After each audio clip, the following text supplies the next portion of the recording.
भारत के लिए शानदार मगर अमेरिका के लिए बहुत ही बुरी खबर है, क्योंकि इस खबर का रिजल्ट अमेरिका के लिए बहुत ही बुरा है। व्यापार युद्ध से शुरू हुआ टकराव अमेरिकी सातवें बेड़े तक पहुंच गया। हालात कुछ ऐसे बन चुके हैं कि अमेरिका के लिए छुपाना भी मुश्किल होगा, क्योंकि शुरुआत भले ही व्यापार युद्ध से हुई, लेकिन अब यह युद्ध सुरक्षा और सेना तक पहुंच गया है।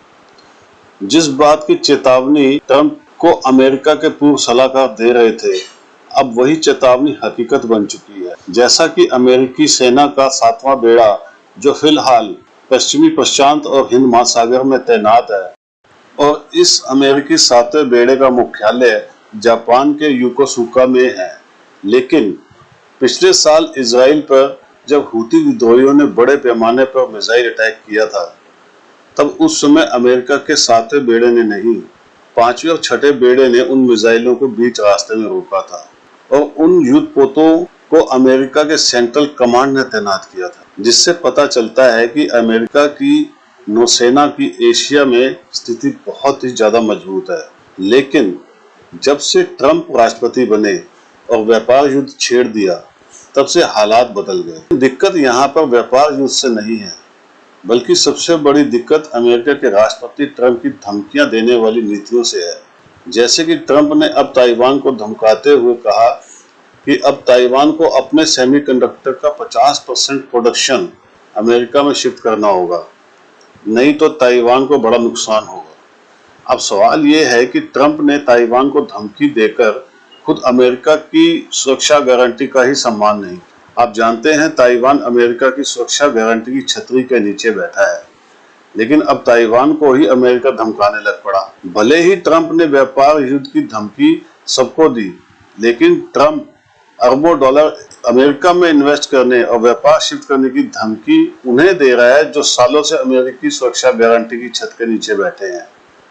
यानी कि अमेरिका अब तानाशाही पर उतर आया और यहाँ पर सिक्योरिटी पैराडॉक्स की स्थिति उत्पन्न हो चुकी है।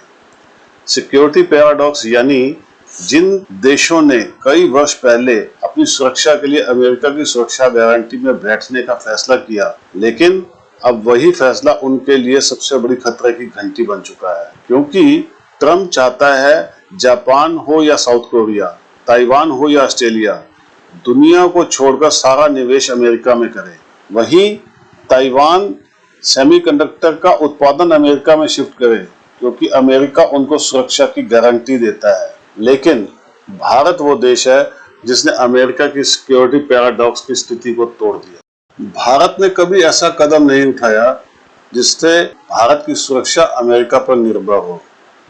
हालांकि अमेरिकी सातवें बेड़े ने चिंता जताई है कि हालात ऐसे ही बने रहे तो चीन को संभालना मुश्किल हो जाएगा अमेरिका के लिए। इसके अलावा जापानी मीडिया ने अपनी रिपोर्ट में भी चौंकाने वाला खुलासा किया कि अमेरिका का सातवां बेड़ा भले ही तैनात है, लेकिन किसी भी हाल में वह युद्ध के लिए तैयार नहीं है। ऐसे में जो देश अभी तक अमेरिकी सुरक्षा गारंटी के नीचे बैठे थे, अब उनको भी समझ आ रहा है कि अमेरिका पर निर्भरता कम करके भारत के साथ क्षेत्रीय सहयोग और व्यापार को ज्यादा मजबूत बनाना उनके लिए फायदेमंद होगा।